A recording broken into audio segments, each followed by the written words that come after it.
Hello guys, welcome back to my channel. आज हम बात करने वाले हैं मेरे नीट रिज़ल्ट के बारे में। एक्चुअली इस पे वीडियो बना चुकी हूँ मैं। आज हम बात करने वाले हैं बेसिकली कि जो मेरा फर्स्ट ड्रॉप था वो कैसा था, क्योंकि जो सेकंड दो ड्रॉप थे ना, मतलब सेकंड और थर्ड ड्रॉप, उसकी मैं एक अलग से वीडियो बनाने वाली हूँ। इसकी मैं इसीलिए वीडियो बना रही हूँ क्योंकि ना ये थोड़ा बड़ा प्रोसेस था। जो फर्स्ट ड्रॉप था ना मेरा, वो लॉन्गेस्ट था, और जो सेकंड ड्रॉप था वो तो हवा में ही चला गया, पता ही नहीं चला वो कैसे गया। और जो थर्ड ड्रॉप था वो मीडियम था, मतलब उसमें कुछ टाइम पता लग रहा था और कुछ टाइम बाद तो कुछ पता ही नहीं लगा वो कब चला गया। एंड स्टिल प्रोसेस में हूँ इतने टाइम बाद भी कि एक्चुअली वो फेज़ ख़त्म हो चुका है। हाँ, एक फ़र्क है कि पहले मैं पूरा दिन पढ़ती थी और अब मम्मी को काम कराती हूँ। हालांकि मम्मी इतना भी काम नहीं करवाती, बट नीट के बच्चे बाद में जब अब कॉलेज नहीं जाना, पढ़ना नहीं है, कुछ करना नहीं है, तो you are house help for your parents. तो बस यही चल रहा है। तो सबसे पहले मैं बताती हूँ कि मैंने कहाँ से शुरू किया था। मैंने 12th बोर्ड जब दिए थे तो उसके बाद तो क्योंकि 12th के अंदर मेरे पास कोई कोचिंग नहीं थी, कोई कुछ था नहीं, तो मुझे नीट के बारे में कुछ पता नहीं था। और ये मैं बात पिछली वीडियो में बोल चुकी हूँ, बट कोई बात नहीं। अब क्योंकि इससे उससे रिलेशन है तो बोल देती हूँ। तो मुझे कुछ पता नहीं था कि नीट की कोचिंग कैसे होती है, क्या करना होता है, क्या नहीं करना होता है। तो मैंने अपनी दोस्त के कहने पे ले लिया सीकर में एडमिशन। हालांकि उसने कुछ कहा नहीं था ऐसा कि तुम भी लो, बट हाँ, क्योंकि मैं भी इन्फ्लुएंस्ड थी तो मैंने ले लिया एडमिशन सीकर में। अब मुझे लगा कि मैं सीकर जाके थोड़ा अच्छा करूँगी। बहुत कुछ सोचा था मैं, बस वर्ड्स नहीं है मेरे पास। तो फिर मेरे को लगा कि ठीक है, चलो कोई बात नहीं। अब हमने एडमिशन ले लिया है एलन सीकर में। हम पहुंच गए हैं अपने रूम पे एंड फर्स्ट डे हमारी कोई क्लास नहीं है क्योंकि उस दिन संडे है तो छुट्टी है। नेक्स्ट डे बात करते हैं। अब हमारी फर्स्ट डे होता है। हम बोल रही हूँ मैं बार बार, मैं जाती हूँ बेसिकली अपनी कोचिंग में। मुझे नए दोस्त मिलते हैं जो कि ऑब्वियसली फर्स्ट डे वाले फ्रेंड कभी साथ नहीं देते। ऐसा ही मेरे साथ भी हुआ। जो मेरे साथ था वो नहीं थे मेरे साथ बाद में। तो मैं इतनी जल्दी एंड में क्यों पहुंच रही हूँ मुझे खुद को नहीं पता है। तो मैं अभी कंटिन्यू चलती हूँ जो स्टोरी लाइन एक्चुअली थी। अब तो स्टोरी ये है। तो बेसिकली हुआ ये था कि मेरा एडमिशन हो चुका था एंड मैंने तैयारी की थी बेसिकली कि स्टार्टिंग से ही लगूंगी मैं। मैंने सोचा था कि मैं स्टार्टिंग से लगूंगी पढ़ने, क्योंकि मेरे को आदत थी भाई। 10th में मैंने एनसीईआरटी पढ़ी थी, 11th में मैंने जितना पॉसिबल था उतनी एनसीईआरटी पढ़ी थी, और 12th में भी अगेन जितना पॉसिबल था मैंने उतनी एनसीईआरटी पढ़ी थी, राइट। तो अब मेरे को लगा था कि मुझे यहाँ पे भी यही काम करना है। तो मैंने किया भी। हमारा फर्स्ट 3 वीक्स बाद हमारा माइनर टेस्ट होना था एंड मैंने उस तक आराम से कर लिया था।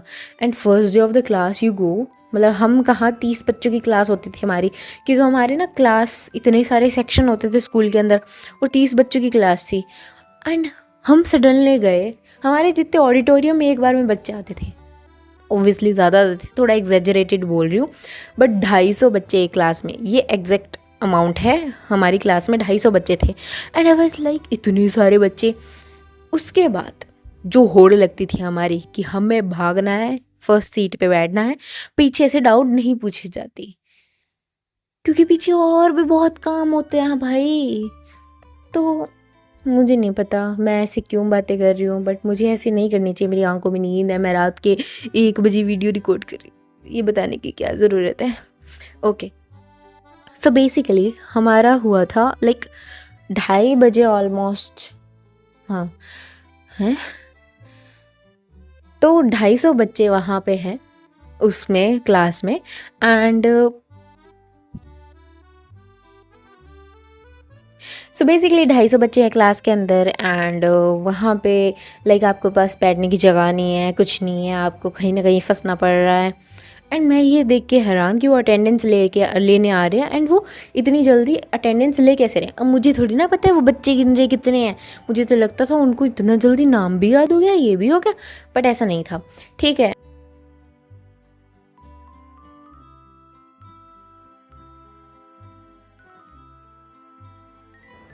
सो वो जो 250 बच्चे थे बेसिकली, वो अटेंडेंस ले रहे हैं, सब कुछ कर रहे हैं। मुझे लग रहा है कि वो इतना सब कुछ याद कैसे रख रहे हैं, उनकी तो मेमोरी पावर इतनी ज़्यादा है कि वो एक एक बच्चे के बारे में याद रख पा रहे हैं, इसका नाम क्या है। बट वो एक्चुअली में जस्ट नंबर काउंट करने आते थे एंड मुझे लगता था कि उनको नाम भी पता है।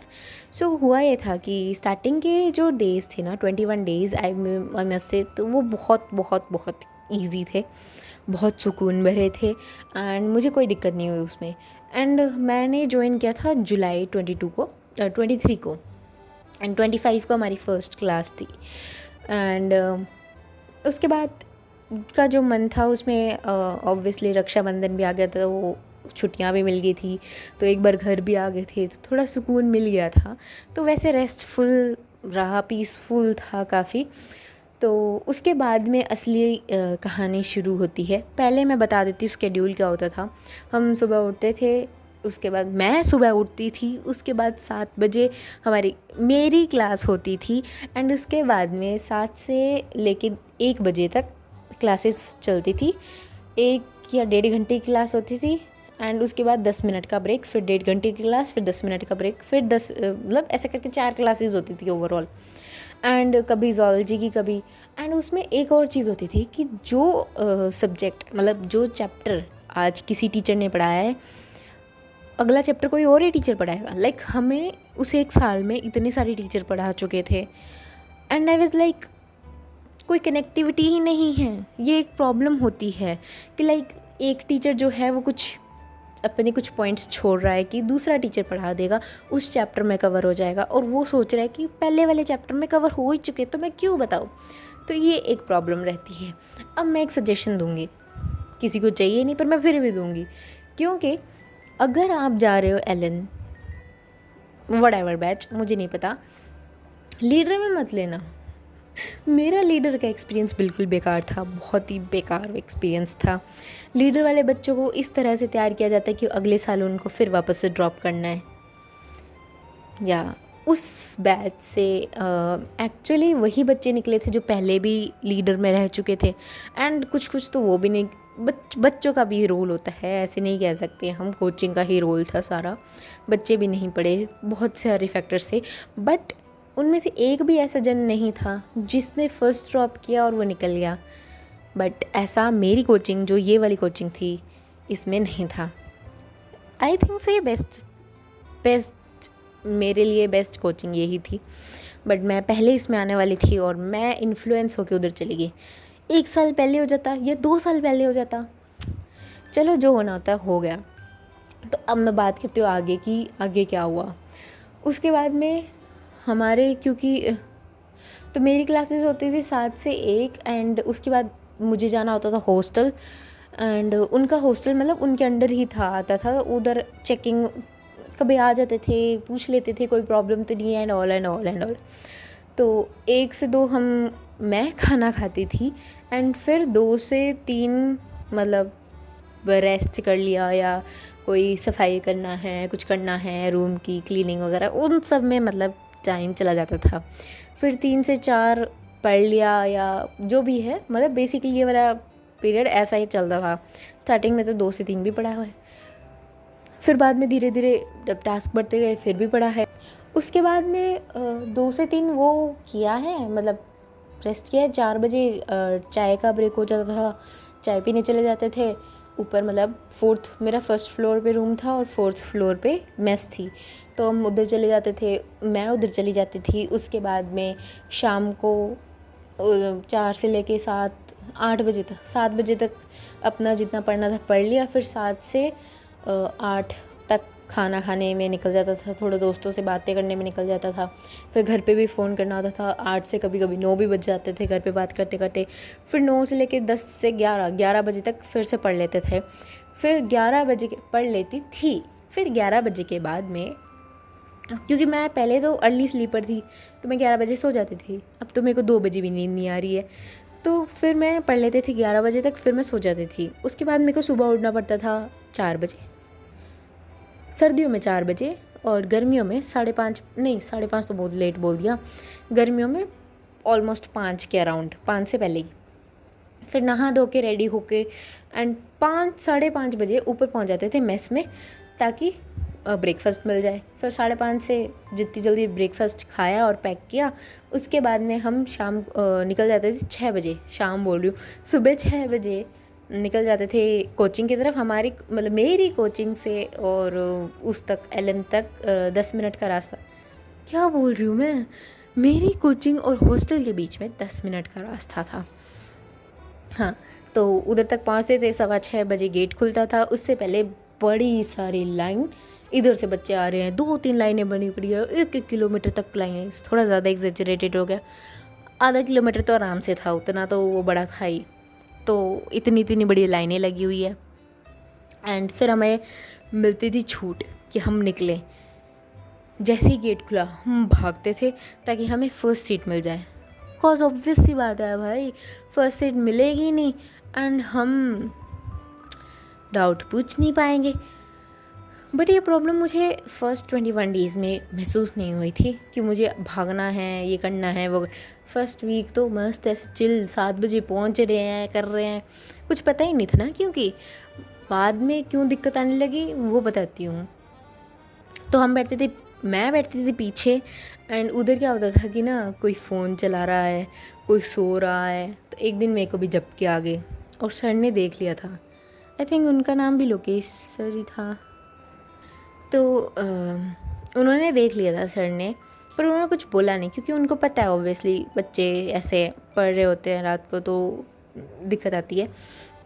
एंड वो रूम वेंटिलेटेड भी नहीं था, तो उधर वैसे भी सांस की प्रॉब्लम हो जाती थी। हर दिन एक बच्ची बेहोश होकर निकलती ही थी उस रूम में से। मैं क्या करूं, अब उधर नहीं है ऑक्सीजन लेवल भाई, ऊपर से तुम बायोलॉजी पढ़ा रहे हो। एंड ठीक है, मेरा ज़ूलॉजी में इंटरेस्ट था, बच्चों का नहीं होता था। बच्चों को ज़ूलॉजी में बिल्कुल इंटरेस्ट नहीं होता था। सर इतना अच्छा पढ़ाते थे, इतना अच्छा पढ़ाते थे, मुझे बहुत पर्सनली अच्छा लगता था। मैं सुनती रहती थी, मैं लिखती रहती थी, मैं अपना करती रहती थी। बट बाकी बच्चों को अच्छा नहीं लगता था, उनको लगता था लोरी चल रही है, वो सो जाते थे भाई। एंड ऑब्वियस सी बात है कि उधर ऑक्सीजन लेवल भी कम है, तो फिर प्रॉब्लम तो होनी ही थी। तो बच्चे जो हैं वो ऐसे निकले जा रहे थे, वो करे जा रहे थे अपना, सो जाते थे, करते थे। सर को दिख जाता था तो वो डांटते भी थे, सब कुछ था, स्ट्रिक्टनेस तो थी। फ़ोन दिख जाते थे तो बच्चे को उठा ले जाते थे भाई। मज़ा तो बहुत आता था जब पकड़ा जाता था फ़ोन, पर रोज़ नहीं पकड़ा जाता था, पीछे प्रॉब्लम आ रही थी, तो अब आगे के लिए लड़ना पड़ रहा था ना। एंड जो मेरी रूममेट थी उसके साथ सब सही चल रहा था, अचानक से एक माइनर टेस्ट आता है, एक एमटी आता है, and boom, my whole life is changed. पता नहीं भाई क्यों ही हुआ वो एमटी, ना हुआ होता तो सुखी होती मैं, बट गॉड नोज़, ठीक है, वो हो गया। एंड मेरी फ्लोर पे जितने भी बच्चे थे उन सब के स्कोर आ रहे हैं 300 की लाइन में, 300 से 400 के बीच में। मेरे पूरे फ्लोर पे मेरे अकेले के फर्स्ट टाइम टेस्ट दे रही है, नीट का एक मॉक टेस्ट दे रही है, उसको कुछ पता नहीं है एंड उसके 580 स्कोर आ जाते हैं। बच्चे हो गए शॉक्ड। एंड उनको जो मतलब ऐसा उन पे टोस्ट बना लो या कुछ भी कर लो, ऐसी जो भाप निकल रही थी उनके अंदर से, उसकी वजह से उन्होंने प्लानिंग प्लॉटिंग की बहुत ज़्यादा। इस पे बाद में आ जाओ, ठीक है, इसको बाद में रखते हैं। हाँ, तो until first minor test everything was going right, उसके बाद में प्रॉब्लम्स आती है। बट अभी मैं बात कर लेती हूँ बेसिकली हुआ क्या था, कैसे मतलब क्या था। तो ये नॉर्मल स्केड्यूल रहा हमारा, ये टाइम टेबल की 7 से 1 वाला एंड ऑल ये रहा दिवाली तक। दिवाली के बाद भी दिसंबर तक यही था। उसके बाद से मेजर टेस्ट भी होने लगे थे फुल सिलेबस, और रिवीजन टेस्ट भी होने लगे थे, मतलब हर संडे टेस्ट हो रहा था। सिर्फ फिज़िक्स केमिस्ट्री, सिर्फ बायो केमिस्ट्री, ऐसे करके 180 मार्क्स का, नहीं 180 या 460 समथिंग, जो भी है, 2 सब्जेक्ट्स को जोड़ लो, 360 का, कोई 480 का, इस तरह से टेस्ट वगैरह होने लगे थे। तो सिलेबस भी मतलब सिलेबस स्लो ही चल रहा था, बट मुझे तेज़ लग रहा था क्योंकि मैंने इतना फास्ट कभी पढ़ा नहीं है। और एक टीचर का समझ में आने लगता है इतने में वो टीचर ही बदल जाता है। भाई मेरे को ऐसा कम्युनिकेशन चाहिए होता है कि मैं टीचर से कम्युनिकेट कर पाऊँ, तब जाके मुझसे कुछ होता है। हमारे मेंटर भी थे, मेरे मेंटर भी थे, बट वो जो हैं उन्होंने मतलब मेरे को बाद में पता चला कि मेंटर का काम क्या होता है। मैं उनकी हेल्प नहीं ले पाई। ये मिस्टर बीस्ट के जैसा क्यों साउंड कर रहा है? मैं उनकी हेल्प नहीं ले पाई। ये एक्चुअली मिस्टर बीस्ट की तरह साउंड कर रहे हैं। ठीक है, तो फिर उन्होंने करा, मतलब पूछा उन्होंने, दिसंबर में उन्होंने बुलाया, आपको कोई प्रॉब्लम तो नहीं है। अब मैं उनको कैसे बताती कि उन्हीं से प्रॉब्लम है। बट मेरी एक फ्रेंड, मतलब मैं उनसे बात करती होती थी, उन्होंने क्या किया, सर, वो थोड़ी मुँहफट टाइप की इंसान थी, उन्होंने क्या किया, सर के मुंह पे जाके बोल दिया कि सर आपकी पढ़ाई ऑर्गेनिक केमिस्ट्री हमें समझ ही नहीं आती तो हम करें क्या। एंड मेरे को वो देख के हिम्मत आ गई। मैं को बोलूँगी तो मैं भी कि सर मैं केमिस्ट्री की टॉपर हूँ सर, मुझे केमिस्ट्री नहीं आ रही है, मैं कैसे बताऊँ कि मैं 11th-12th में टॉप करके आई हूँ केमिस्ट्री में। मुझसे आप कोई फॉर्मूला पूछ रहे हो पर मुझे ये केमिस्ट्री समझ ही नहीं आ रही है, पढ़ा क्या रहे हो, कौन सा आइसोमेरिज्म, ये कब था जीवन में? आइसोमेरिज्म था, पर इतना टफ लेवल का आइसोमेरिज्म कैसे, मुझे नहीं पता था। ओब्वियसली वो थोड़ा सब्जेक्ट का भी ऐसा हो गया था, बट उनका पढ़ाने का तरीका भी थोड़ा ऐसा था। बट उनके जो नोट्स थे वो अच्छे थे, ठीक है। तो वो लड़की ने तो बोल दिया सर के सामने। अब मेरी टर्न आई, तो मेरे टर्न में एक और लड़की मेरे साथ, हम दो दो करके हमें बुला रहे थे। तो उस लड़की ने बोला कि सर मेरा ना सेकंड ड्रॉप है और ना मेरी गलती थी, इसीलिए मेरे नंबर कम आ रहे हैं एंड ये एंड ये एंड ये।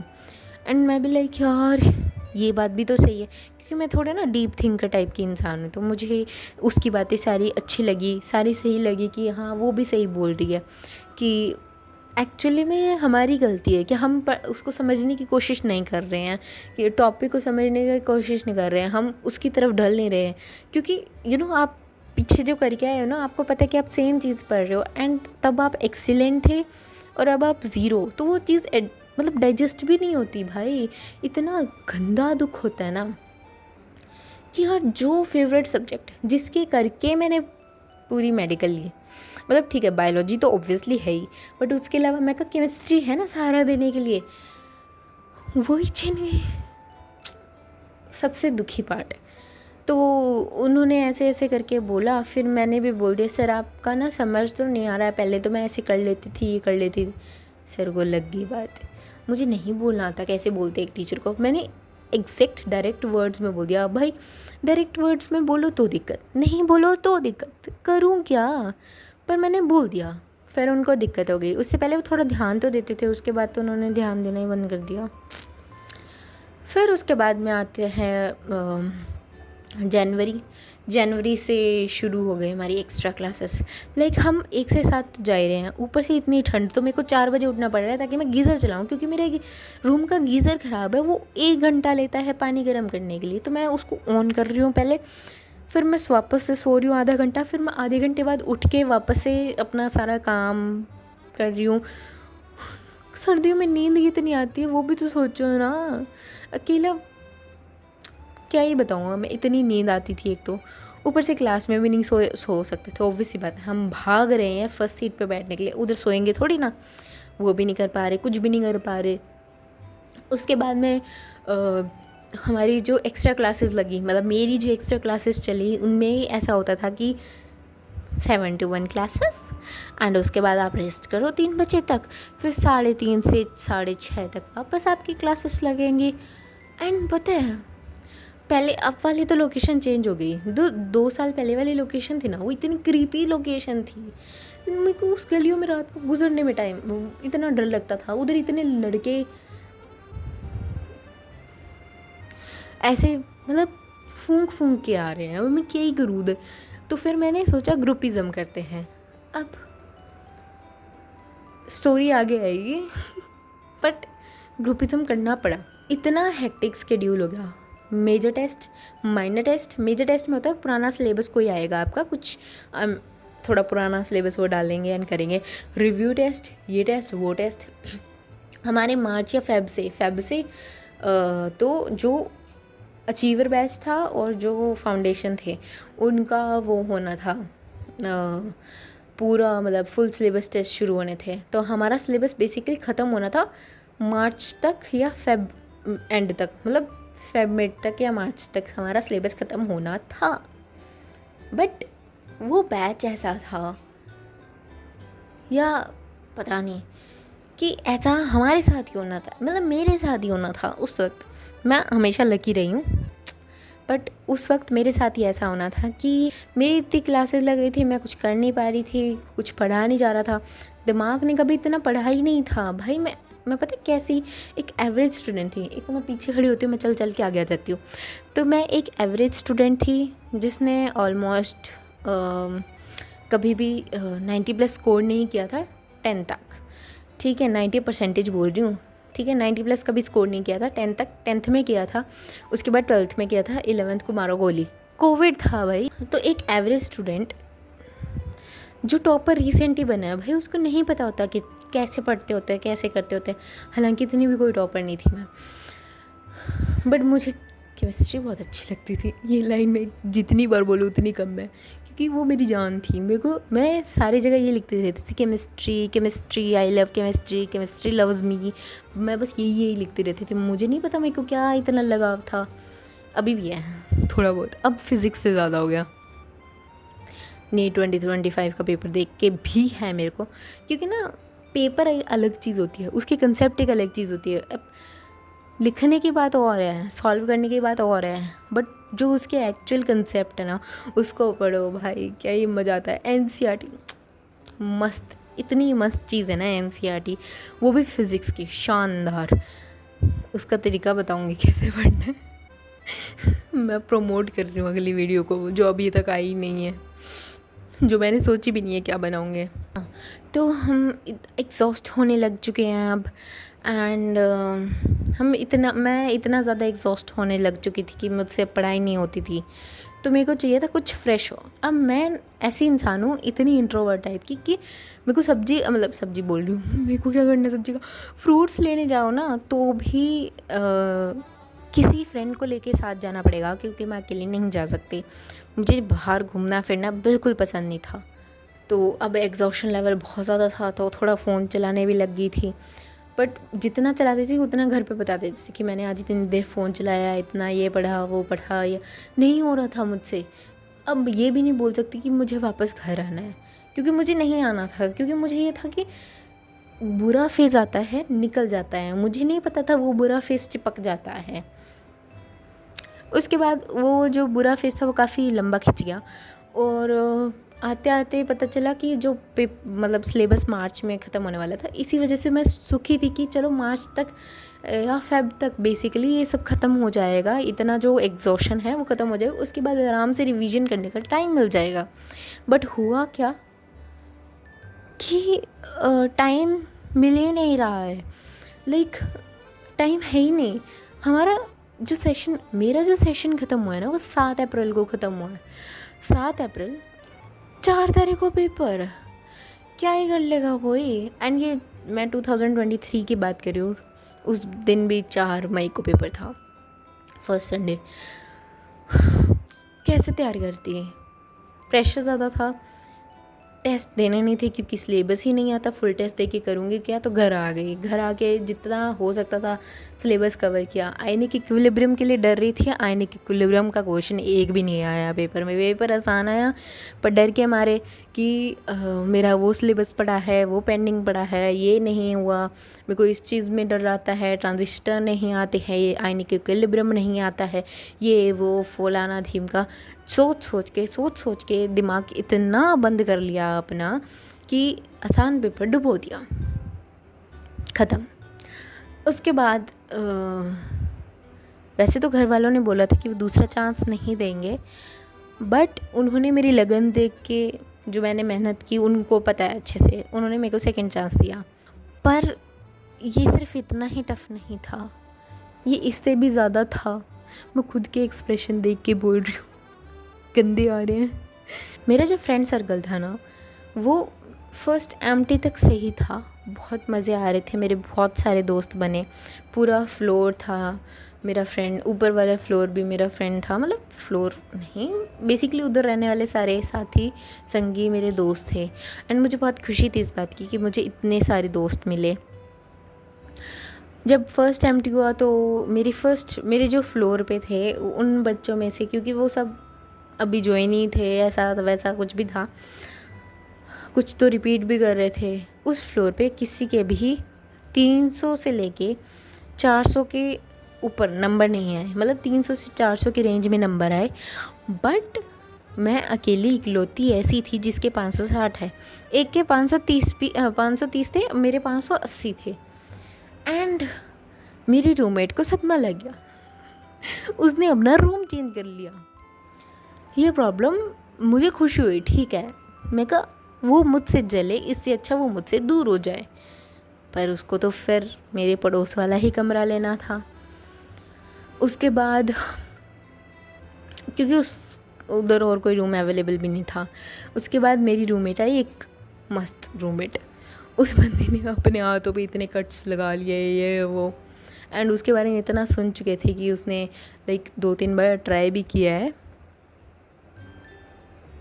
तो फिर हिम्मत नहीं थी कि मैं उसके साथ रात को सो सकूं।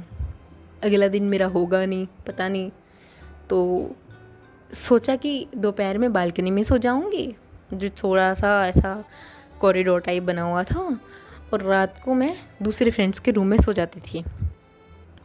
फिर उसको 1 हफ़्ता रख के मेरे रूम में और रूम चेंज कर दिया, क्योंकि पापा भी प्रेशर डालने लग गए थे कि नहीं हमारी बेटी का रूम चेंज करो, ये करो वो करो। उसके बाद में मेरी एक और रूममेट आई, तीसरी रूममेट, एंड वो बहुत बहुत बहुत अच्छी रूममेट थी, अनटिल एंड अनलेस उसको सामने वाली जो मेरी फ्रेंड, सो कॉल्ड फ्रेंड थी, उसने मुझे उसको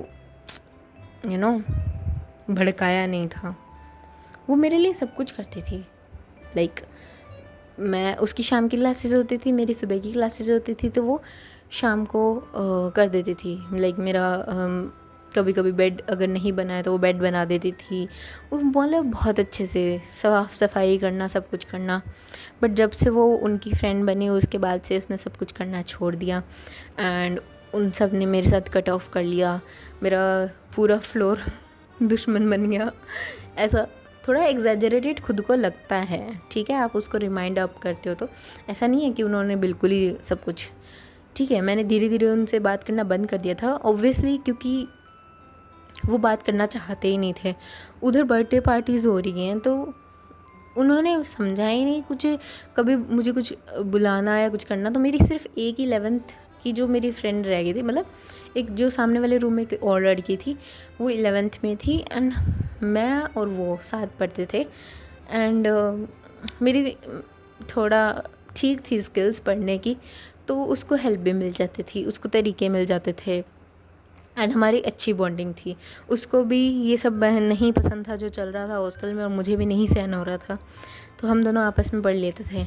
बट फिर जब वो जनवरी की एक्स्ट्रा क्लासेस लगी तो हम दोनों को अलग होना पड़ गया। फिर हमारी लड़ाई इन द सेंस कि अब बन नहीं रही थी, हम बात नहीं कर पा रहे थे, कुछ नहीं, तो फिर एकदम ही कट ऑफ हो गया। इसीलिए फ़ोन पे स्विच करना पड़ा कि अब कोई मिल ही नहीं रहा है तो फ़ोन देखना पड़ता था। अगर थोड़ा इमोशनली स्ट्रॉन्ग होती उस वक्त मैं, तो शायद ना देखती, बट मैं नहीं थी, मैं बहुत वीक थी उस वक्त, तो मेरे को देखना पड़ा। मजबूरी बता रही हूँ, अच्छा भी लगता। मैं ऐसा वैसा, मतलब मैं उसमें फ़ोन में पता क्या देखती थी, मैं सिर्फ राधा कृष्णा देखती होती थी, और मुझे इतना सुकून मिलता होता था ना। मैं कहा कोई और नहीं है तो कम से कम ये तो है साथ है, और वो इतना इतना सुकूनदायक होता था। फिर उसके बाद में मेरी रूममेट से वापस बॉन्डिंग होने लगी, बट उसकी मेरे साथ, मतलब वो रात को किसी और के रूम में सो रही है एंड ऑल, सब कुछ चल रहा है। फिर उसके बाद मैंने एक ऊपर रूम में एक फ्रेंड ढूंढ रही थी 3rd फ्लोर पे, एंड वो अच्छे से बिहेव करती थी, पर वो सोती रहती थी, फिर भी सिलेक्शन लेगी। और मैं इतना करके भी, इतना रगड़ के भी रह गई। ऑब्वियसली उसका ब्रेन शार्प था, तो ऑब्वियसली होना ही था, and I am very happy for her. वो मेरी आज भी अच्छी फ्रेंड है। जैसा आप सोचते हो वैसे नहीं होता हमेशा कि वैसा ही जाए सब कुछ, वैसा ही सब कुछ हो, बट इट्स ओके, झेलना पड़ता है।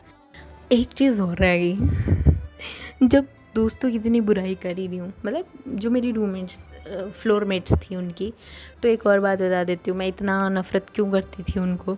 नफ़रत नहीं करती थी मैं, पर उन्होंने पता क्या टॉर्चर करना शुरू कर दिया था, मेंटली टॉर्चर।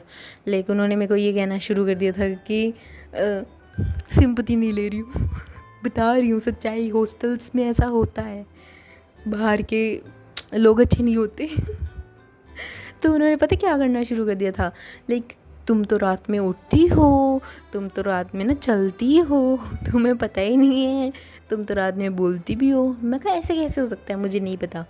फिर उन्होंने कहा नहीं तुम ऐसा करती हो वैसा करती हो। मैं कहा पॉसिबल नहीं है, बट फिर डर भी लगने लग गया। खुद से थोड़ा प्रोटेक्शन कर लेते हैं। मैं रात को ऐसा पूरा ऐसे सोच के सोती थी कि आज ही नहीं होगा, ये नहीं होगा, बट उनका तो अगेन तुम तो ऐसे, तुम तो वैसे, रात को ऐसा पूरा, मतलब तुम्हारी बॉडी ऐसी, ये वो फलाना, मतलब बहुत कुछ बोला उन्होंने, बहुत कुछ बोला, एंड वो मेरे लिए झेलने लायक नहीं था। फिर उन्होंने मेरे को यूट्यूब पे वीडियो दिखाना शुरू कर दिया, देखो तुम्हें ये बीमारी हो चुकी है, दिमाग की ये बीमारी हो चुकी है। एंड उसके बाद मुझे उनसे इतनी चिढ़ मच गई थी कि भाई मुझे पता है मैं सही हूँ, तुम क्या कर रहे हो। मैंने अपनी फ्रेंड से डिस्कस किया, जो कि अगेन सीकर में ही थी, बट वो गुरुग्रुपा में थी। तो उसने मेरे को बताया, मतलब उसने थोड़ा सा संभाल लिया, मम्मी को बताया, फिर मम्मी ने संभाला। एंड मम्मी को तो ये बात मैंने बहुत देर बाद बताई थी कि मम्मी ऐसा ऐसा होता है क्या मेरे साथ। दिवाली की छुट्टी पे मैं पूछ रही, मम्मी रात को मैं बोली मम्मी ये हुआ वो हुआ, बट ऐसा कुछ था ही नहीं, तो होगा ही नहीं ऑब्वियसली ना।